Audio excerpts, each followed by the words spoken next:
이 프로그램은 과학기술진흥기금, 과학기술정보통신부 및 복권기금, 기획재정부의 재원으로 한국과학창의재단의 지원을 받아 제작했습니다.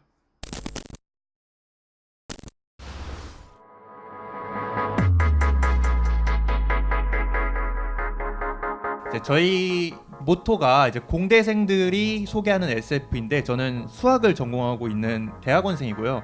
고등학생 때는 사실 좀 범생이었어가지고 공부를 더 열심히 했고, 사실 영화나 게임이나 애니메이션에 그렇게 관심이 많지는 않았습니다.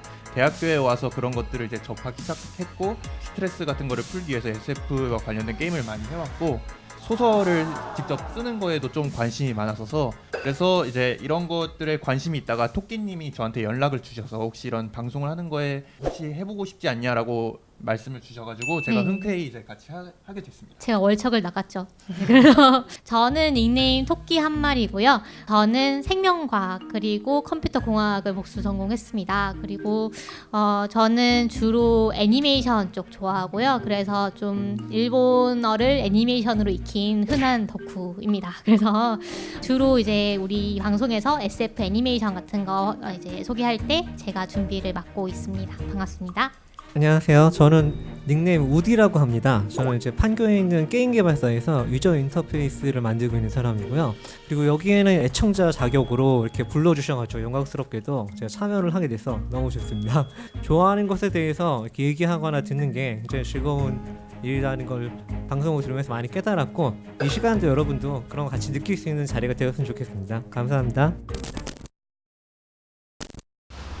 SF 서바이벌 키트의 장점 같은 게 있는데요. 그러니까 장르 연구에 대해서 이렇게 찾아보고 싶은 어떤 작품에 내가 궁금하다 그럴 때 사실 정보를 얻기가 그렇게 쉽지 않잖아요. 근데 논문 같은 걸 읽어서 이렇게 리뷰를 해주신 경우가 있더라고요. 근데 개인이 논문을 읽으려고 하기에는 접근성이 많이 떨어진다는 생각을 많이 했어요. 근데 그런 거를 알려주시는 점이 굉장히 좋다고 생각을 했습니다. 그러면 저희 본격적으로 SF 게임과 애니메이션에 대한 얘기를 좀 해볼 거예요.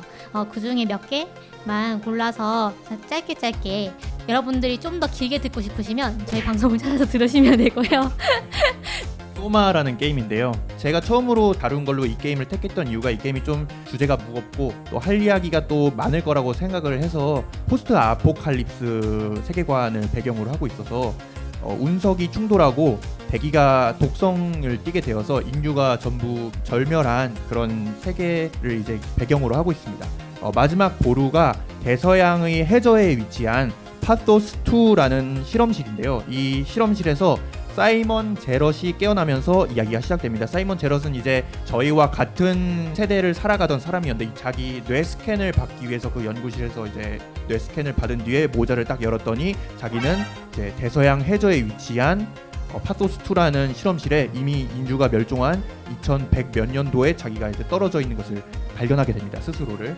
그래서 왜 그렇게 되었는지에 대해서는 사실 저희가 게임이라는 거는 직접 했을 때의 그 게임에 대해서 많은 것을 좀 느낄 수 있다고 생각하거든요. 게임이라는 매체가 그 세계에 스스로 몰입해서 느낄 수 있도록 해주는 그런 힘이 있기 때문에 직접 해보시는 것을 가장 추천드리지만, 사실 이게 공포 게임이에요. 공포 게임이 사실 공포 영화와 비교해서 훨씬 더 무섭다고 저는 생각을 하거든요. 그래서 그렇죠. 하기에 부담이 되신다 그러면은 유튜브 같은데 이 게임을 검색을 하시면은 그런 거를 보셔도 될 것 같아요. 짧은 얘기를 하자면은 그 1인칭 슈팅 게임을 처음 만든 사람이 존 카맥이라는 개발자인데, 게임 그 개발사에서 모든 사람들이 죽으면은 스토리가 있어야 한다라고 얘기했는데, 존 카맥만이 스토리가 없어도 상관이 없다라고 했었거든요. 게임에서 하는 행동 자체가 인터랙션이기 때문에 어떤 큰 스토리가 없어도 된다라는 그런 시선도 있습니다. 물론 스토리가 더 중요시 되는 그런 게임도 있고요. 네. 다음으로 이제 골라온 작품은 강철의 연금술사예요. 강철의 연금술사 안 보신 분? 네, 별로 없으실 것 같아요. 그쵸? 저희가 SF적인 요소를 왜 이제 볼 수 있다고 판단을 했냐면, 여기 연금술이라는 게 나오잖아요. 실제로도 이제 화학의 전신이 됐다는 그런 학문이거든요. 그런데 이 속에서는 이제 연금술이라는 게 상당히 과학이랑 유사하게 그려집니다. 예를 들면 연금술 어떤 공식, 그러니까 연성진을 그려야만 그 공식대로 뭔가 결과물이 나오고, 그다음에 여기 등가 교환의 법칙이라는 게 나오거든요. 그래서 등가 교환이라는 게 뭐 우리 과학에서 말하는 질량 보존의 법칙이라던가 에너지 보존의 법칙 뭐 이런 걸 떠올리기도 하고요.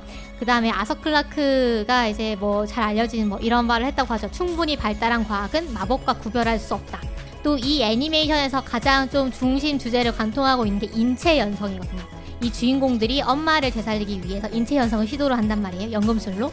근데 이 부분이 상당히 어떤 걸 이제 떠올리게 하냐면 프랑켄슈타인이라고 이제 그 SF 중에 가장 최초의 SF로도 많이들 꼽는 작품이 있죠. 그 프랑켄슈타인에서도 인간을 과학의 힘으로 만드는 것이 금기인데 그것을 시도하고 그 결과 끔찍한 괴물이 태어나는 그런 장면을 이제 보여주잖아요.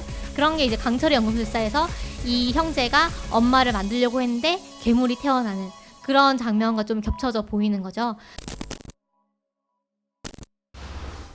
제가 최근에 에드 아스트라라는 게임을 봤거든요. 네, 영화를 봤습니다. 네. 굉장히 긴밀의 설정에 우주 탐사에 어떤 얽힌 그런 비하인드 스토리를 한 사람을 딱 집중해서 이제 이렇게 진행을 시키는 그런 영화더라고요. 네. 근미래라서 네. 그렇게 대단하게 지금하고 기술이 다르지 않아요.